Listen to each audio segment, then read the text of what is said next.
Hi, everyone. This is the It's a Mystery podcast, and I'm here today with John Mefford. Hi, John. How are you doing, Alexandra? I'm good. How are you? Very good. Thanks for having me. Oh, you're so welcome. I'm happy to have you here. I'm going to give everybody a little bit of an introduction about you. So, throughout his 4-decade writing career, best-selling author John Mefford has written about storks, a story about his mother and her dog, every sport imaginable, and here in the last few years, mystery thrillers. He much prefers writing mystery thrillers. He's published 11 novels across 3 series, and in January 2015 released the first book in his new Alex Trout series titled At Bay. So we're going to talk about Alex Trout a bit here today. I thought we could start out, maybe you could tell us a bit about your other 2 series, though, because they're both mystery thrillers as well, correct? Exactly. So the Greed series is the first series that I ever wrote, the first novel being Fatal Greed. Have to say it was inspired by some real life events through my day gig at the time. And, back in those days, there was a lot of tumultuous things going on in the business world. And while I did have this idea around, a mystery thriller theme, there were just so many things going on in the business world that I felt like had to be kind of communicated in a way that people could really understand it and relate to it, but still have a lot of fun in the mystery thriller aspect of it. So it just somehow all came together. It was my first ever novel, so I didn't really know what I was doing at the time. It took about 25 rewrites and, many, many, many hours and many, many, days and nights of working on it. And I can't tell you how many folks looked at it. But nonetheless, that was the very first one. And that really gave me the bug. While I've wanted to write a book for so many years, getting that first one done, I think, is such a special, important event to be able to say you climb that mountain, you sit at the top of that mountain, and you just claim victory. And that's kind of a feeling that you can never replace. Even, I've had some great launches and I've loved some of the recent books I've written here in the last couple of years, but that first one, you can't replace it. So that's Fatal Greed. Right. And then after that, I was like, now what do I do with this series? Where do I take it? And I had a main character, so then I went on to write Lethal Greed. Each one of the Greed series kind of takes a contemporary event and wraps the mystery thriller around it, using the same set of characters, a couple of characters from the first one. I think people are kind of shocked after the third one I wrote, Wicked Greed, because there's a couple of major events that happen in that one, and then the series finishes off with Greed Manifesto. The first 3 actually take part in an imaginary city here in the Dallas area. And that's where I live, here in the Dallas area. And then Greed Manifesto actually takes place in San Francisco, which is a city I know pretty well. Went out there a few times. Actually used to live there when I was a kid. So Okay. It's lots of fleeting secrets in that city. It's a wonderful city. My second series, the Booker series, is also based here in Dallas for the most part. I didn't have all 6 books in Dallas, but the main characters from Dallas. Much different type of character than my first one. This guy is a former Dallas cop, and actually was from the area. Went to high school here. Was kind of an athletic star in high school, and ended up, had aspirations of becoming a detective, but things didn't work out. And I don't want to spoil too much of it, but kind of got put in one of those political situations where things didn't work out, and then things kind of go downhill from there. At least so it seems. And then he's put in all sorts of interesting predicaments, and is kind of drawn into, because he did love his job as a cop. So, what can he do then to really do what he loves, and that is to protect the people of Dallas, whether they're good people, bad people, whatever. And he ends up becoming a PI. And from there, you meet a lot of interesting characters and lots of tension and suspense and thrills along the way, with also a few laughs. I think one of the things that I've learned to do that is, I guess, part of my personality. Part of my personality is, even if there's a situation that is a little bit of life-threatening, at the appropriate time, got to throw in a little bit of humor in there just to kind of change a little bit of the emotion. Right. Yeah. Yeah. No, I totally understand that. And so Michael Doyle is the character from the Greed series, and he's a journalist. Is that right? Or a newspaper publisher? So actually, he ends up becoming a newspaper journalist. He starts out in the IT field just as a regular IT manager. and basically he stumbles upon a dead body, and it's somebody that he knows but not real well, and he kind of feels like it's his calling, because this person, this very beautiful girl, really doesn't have anybody speaking up for her, because there's nobody in the area that is related to her. And so he goes to, the cops aren't being overly helpful, so he goes to the local newspaper publisher and tries to get them to investigate further, and really to try to get a little bit more involved in the mystery and understanding of what happened. He pretty much has to pull them along. And so kind of by de facto, he ends up becoming part of the investigative team. And from there, one thing leads to another. And I think journalism is really ultimately his calling. He just didn't know it at the time. Oh, okay. And you have a bit of a journalism background too, right? I do. Yeah. Yeah. And I think that's why I went there. I just had, so much knowledge of the journalism world. I had an IT background, I had a business background, nothing in the murder field yet. Right. So, the whole murder mystery thing, I've loved murders and mysteries my whole life. I used to get up at 6 in the morning to watch Charlie Chan shows on Saturday morning. I read every Hardy Boys mystery that was out there. I loved Scooby-Doo. Everything since I was a kid, it was all about cool mysteries, you know? So it was a pretty natural fit for when it came around, and I finally took that plunge to write a mystery thriller. And then what caused you to switch to a female protagonist? Because the first two series are male protagonists. What drew you to Alex Trout?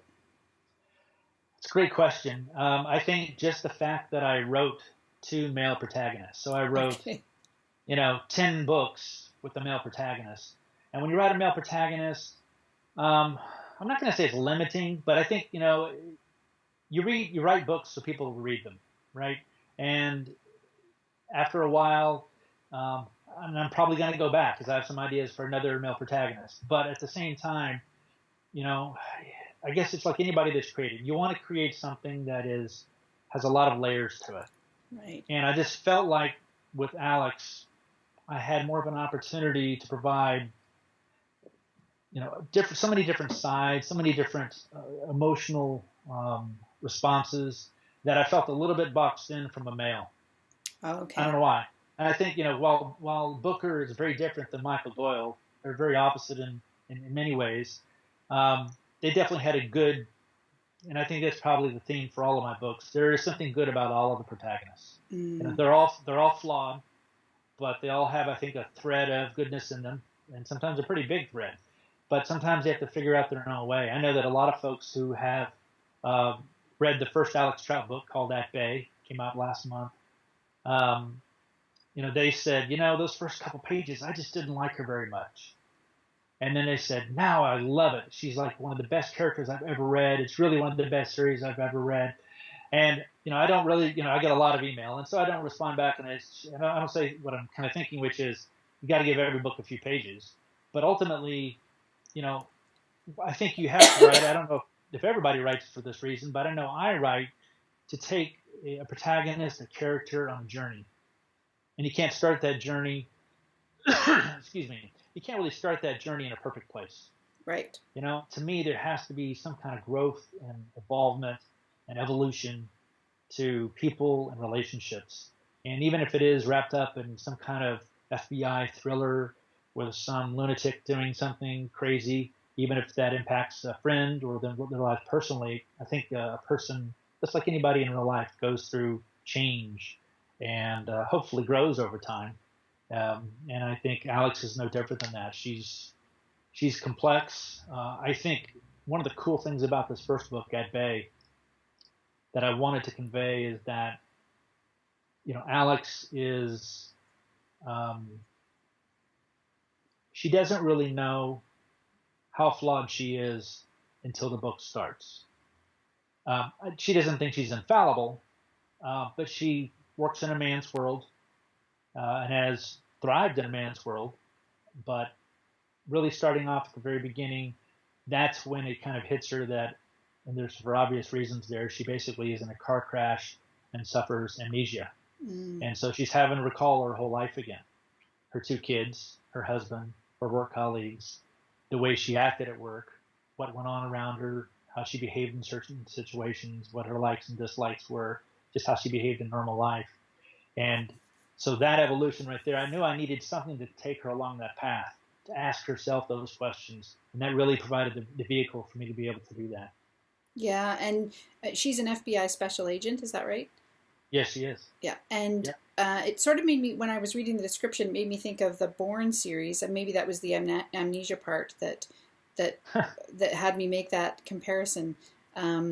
But I could tell through the description that she was going on quite a journey, which I think is interesting in a mystery thriller. Yeah. Of course, I've seen the Bourne series before. I didn't really have that one on my mind at all when I created Alex. Alex, I just kind of smile when I think of the name because your name is Alexandra, of course. And Yeah. so that's the first name that came to my mind. I knew I wanted to take a female name and that had a male kind of representation of it. Yeah. So I purposely went that path, and I just think there's something that's kind of cool about female names that have can be used as male names. So it'd be Chris, Alex. I'm sure I'm missing 2 or 3 out there. Yeah. But so I think the main thing about Alex is that in some respects she does come across as like your normal mom with a normal job. Oh, she okay. has 2 kids. Yeah. It isn't just like she's off on some kind of special agent thing like Jason Bourne and you never hear from her. She's trying to juggle life like everybody else is. Oh, okay. She could say in many respects her job is more important than everybody else's job because there's a lot on the line. But ultimately, she has these 2 kids at home and a husband. And, I think like a lot of people, a lot of ladies, and I have a lot of strong women in my life. So I think when we think about inspiration, and I was surrounded by strong women my whole life, my mom, my stepmom, my sister, my wife, and friends I've had over the years. It's just, I think I've kind of drawn a little bit of inspiration from all of them. And that is really, I think, probably encompassed here in the character of Alex. And do you have some female readers who read early drafts to give you feedback about like writing from a woman's perspective? It's an interesting question. I was a little nervous early on just because I heard of the aura of how do you write from a woman's perspective. Yeah. And I actually read a few blog articles and did a little research on things I needed to pay attention to, and it seemed all very logical. I mean, none of those things were alarming or surprising. My editor is actually a female. Okay. One of my proofreaders is female. I have 2 beta readers who are female. So my wife, of course, is female. So Yeah. I have inputs coming in from a lot of different folks. And, my editor is very, very supportive of my career. And she's just been a great partner along the way. And, she's been very encouraging for me to do this. And I kind of get a good feel. She'll tell me straight up, hey, John, this isn't working. Let's look at going a different direction, or this isn't your strong suit, or whatever. And so I'm always kind of looking for that. What's her first response when I send her that first draft? Because I don't give her partials. I say, here's my first draft. You can bleed all over it, but go ahead and let me know what you think. And we've worked together now for about 3 years, and I got the feeling back when I got the response back from her on FA, and it was great. So is every book for everybody? Not necessarily. That's why we have different series, and even if you have a favorite author, as you go through that author's backlist, there's going to be certain series and books that you like more or less. I think as an author, for me, I really feel like this is my best work. Now, a lot of authors are going to say their most recent work is their best work because they continue to evolve, and I got to feel that's just the way I feel about how I'm growing and evolving as a writer. Right, yeah. And I noticed on your website too, there are 6 books planned in the Alex Trout series. You've got the titles picked out and everything. So that made me wonder, do you know what's going to happen in all 6 books, or is there some sort of a running arc that goes through them? I do have a high-level story arc for each of the 6 novels, yes. And so when I came up with the whole concept, this is going to sound weird. I almost worked back. Well, I did have the character of Alex, maybe not the name, but the character kind of in my mind at a high level, probably for a good year or so before I started.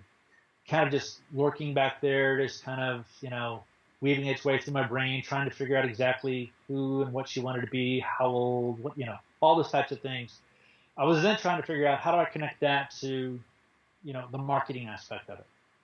And, I thought of different ways of how to create the cover, which I didn't do. I have a great cover artist, but how to work with Jaron, my cover artist, on create something that's really eye-catching, as well as the actual title itself, because I wanted it to be unique. I didn't just want to say, here's a cool, I didn't want to take it one at a time like I've done before and say, okay, what's this book about? What's something catchy related to this book?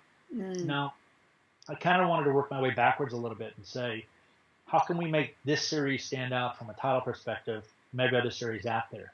And I even thought about, if you look at the title At Bay, and you think about from a symbol perspective on your laptop or computer, there's that at sign that everybody's familiar with. Right. I even thought about using that, and then it kind of evolved into, wait a second, Alex Trout, that pretty much means the same thing. So that's kind of where, the leap went for my creative thought around the titling and tying that into the name Alex Trout. So I brainstormed everything that had to do with at, and then how I could weave it into this character. And the character, I wanted to have her to have an affinity to the water, the beach, the ocean.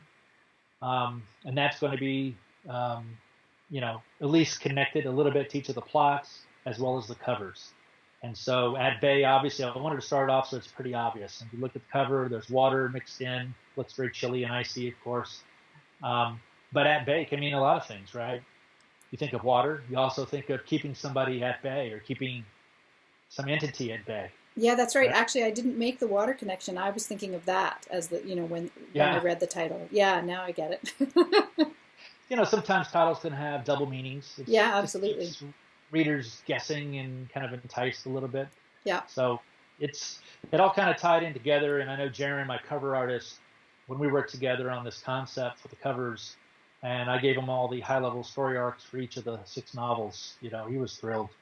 And we've gone back and forth. So we have 3 of them out there right now, and we're going to be working on the other 3 here in the next 2-3 months. And do you have a plan for when the series will be finished? Will it be by the end of this year? It will be, yeah. So I basically release a novel about once every 2 months. Okay. So the first book came out in January. The next one will be out here in a month in March, and then May, July-ish, whatever's after that, in the August time, let's see, September, yeah. And then probably the last one will be, I'm not sure if November or December. This past year, so I did the Booker series, all 6 novels in 2015. I'm going to do the Alex Trout series, all 6 novels in 2016. Oh, wow. Great for you. That's awesome. And if people are really paying attention, they'll notice that when they come out, this is what I'm doing, especially here on the Alex Trout series, that the time period that they come out is about the time of year in the novel itself. Okay. So Alex Trout, At Bay was released. It was generally in the January time frame, set in Boston. Yeah. The second one, March, will be about the time frame there in Boston. The third one, in May, of course, the winters that go on forever up north. Yeah. So I just try to match it. Just gives them another connection, hopefully, to the novel and the character. Yeah. And I think you would really classify your mysteries as mystery thrillers, right? Definitely. And yes. I noticed a lot of your reviews, like people use the words like exciting and suspense-filled and roller coaster. And so for someone who's looking for a really suspenseful read, these would be... Yes. Yeah. I would think, and so honestly, the Greed series are probably more R-rated. And there's a lot of people who are completely comfortable with that. Yeah. I would say they're probably more James. James Patterson can be really out there with some of his novels, and he had a huge influence on me. I love James Patterson. I've read many of his books growing up when I got to be my late teens, early 20s, and so it kind of has a James Patterson type feel, I think, just from a sheer rawness. And then I think Booker and Alex Trout, they have their moments, they're for adults, obviously. PG-13, I'd say, is probably the best rating, but still, I think it's a little bit more open-ended to the type of reader that can read those, I'd say. Some of the folks that read Fatal Greed, or probably more Fatal Greed, you know, they were like, they didn't expect it to be quite that raw, I think. Mm. And maybe that was a factor of my background and being my first novel and just kind of getting everything out of my soul. It was kind of a cleansing effort, if nothing else. Right. Yeah. I know. I think you mentioned Alex Cross. The Alex Cross series might be a good comparison with the Greed With series. Booker. Oh, Actually, with with Booker. Booker. Oh, sorry. Okay. Yes. Yeah. Yeah. I've had actually quite a few people in the reviews connect Alex Cross to Booker. Mm. And they're both African American. While Alex Cross is a former doctor, Booker's a former cop. But they have a little bit of grit, but they really have a warm spot for the people that are special in their lives. But they don't take a lot of stuff from a whole lot of people. Yeah. And really, Alex is cut in the same mold, but she's a much different package. I mean, she's 5'6", 125 pounds. Booker's a large guy, just like Alex Cross. He's a former football player, played football at the University of Texas, or at least rode the bench there. Played well in high school. Yeah. But the thing is, the cool about Booker is he's got some really interesting friends and colleagues, and people that you wouldn't necessarily expect him to be really close to. The school that he went to was mostly all black, but his best friend is a skinny white kid, who was called White Lightning in high school. His one of his best friends in the world is a guy he met in college who basically helped him regain his scholarship because he had lost his scholarship this is all backstory that nobody even hears in the book, basically. Oh, wow. Okay. Or you hear a little bit of it. It's just kind of talked about, but it's just on my mind because he seems so real life. But this guy, basically, he met a guy, he ended up being a future friend who ended up becoming a lawyer. And because Booker almost lost his scholarship because he was in a fight for protecting some other kid from one of his bullheaded offensive linemen who just wanted to pound some guy in the head, this Asian little tiny guy who's going to be a lawyer in the future ended up taking on his case and saving a scholarship for him. So anyway, that's one of the many folks that are in Booker's life, and you're introduced to a lot of different of them, and they also grow, and they're kind of part of the mystery and the thriller throughout the whole series. It isn't just all about Booker. Right. Yeah. Oh, that's amazing. And so one more question about before we go. I'm always intrigued by people who write about police officers or detectives and FBI agents. Do you Right. have any of those people in your life that you can do research with or ask questions of? I have, good question. I was really fortunate enough. So let's start out with Booker Streets of Mayhem. I knew somebody who used to be a bomb expert. Used to, I'm not even sure the word anymore. Diffuse? Diffuse bombs, right? Okay. For the Dallas Police Department. Oh, wow. It's been now 2 years since I talked to him, and he was ranked they had some kind of ranking system, and he was ranked like one of the top 10 people in his profession back when he was doing it. He was retired when I talked to him, and when I talked to him, he told me everything in the book. There's a lot of bomb-related things in the Streets of Mayhem, and he went on and on for a couple of hours, and then I said, wow, this has been great information. I'd love to put your name in the book as an acknowledgement. He said, no, please no. He goes, there's too many crazy people out there who'll hunt me down. Oh, no. So the other thing is that I was actually fortunate enough to, it was during this last summer, so summer of 2015, I was able to go out to the FBI office in Dallas, and I spoke to the person that runs communications there and one of their female FBI agents, special agents. And they gave me a tour of the whole place and sat down and talked to me for a good 2 to 3 hours. And just answered, yeah, it was awesome. They answered everything under the sun. Yeah. They never said, hey, I can't tell you. They told me everything. Right. It was great. Yeah. And, I mean, not every little bit of that is going to enter a novel, but it's just great to have that comfortability of, okay, now I really know what the life is like. And now I got to spin a fictional novel out of this. Yeah. Because, some of the things you hear, from the agents is that, like the agent I talked to, she had never drawn her gun.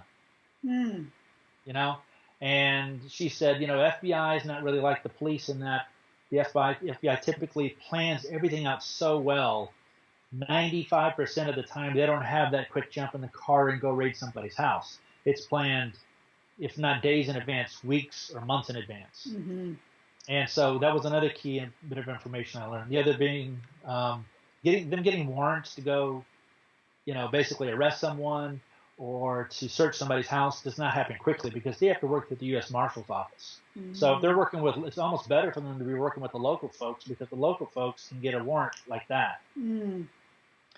So just little things like that I had really no idea about. It was great to know, so that at least if I was going to go down that path, I knew I wasn't going down blindly, because I obviously, to make it a thriller, there's going to be a little bit of action in there, actually more than a little bit. Yeah. And so you have to put Alex in some kind of situation, but at least I knew what is fictional versus what is really close to reality. Yes. Yeah. Oh, good for you. That's fantastic. Well, thank you so much for talking to me today. I really appreciate it. And so tell everyone where they can find your books. Your website address is John W. Mefford. It is John W. Mefford, Mefford. And real quickly, everybody's wondering why I put the W in there. Okay. And the reason I put the W in there is kind of a stupid mistake I made years ago when I first started in this business. Actually, the URL for my name, johnmefford.com, was taken. When somebody does one of those squatting things with URL, you contact them like I did and offer them a little bit of money. They never even replied. So the smart John would have said, hey, call my website johnmeffordbooks.com or something like that. But no, I just went straight to the middle initial, and I think it's because of my affinity towards John Grisham books. Oh, okay. I used to read a lot of Grisham, and Grisham, with all the lawyer names, always use middle or first initials quite a bit. Yeah. So I just went to the middle initial and go, well, that's the obvious choice. Yes. And so now I'm there, and I can't really turn it back. So it's on all my covers. It's kind of like Michael J. Fox, you know what I mean, as the actor. So it's John W. Mefford. Yeah. Yeah. So John W. Mefford, and everything's available on the online stores as well, correct? Exactly. Amazon, yeah. Kobo, Apple, Barnes & Noble, of course, and making paperbacks at the same time. And I'm going to be, I think, coming out with audiobooks in 2016 as well. Oh, wow. That's a big project. In fact, I just had one of my folks that I was looking at for the Booker series reply back to me today and say that he's going to be giving me an audition. So I'm really thrilled about that opportunity and to get that out in audiobook form. Oh, nice. That's great. Well, I look forward to hearing what happens with that. Great. Fantastic. Well, thanks so much, John.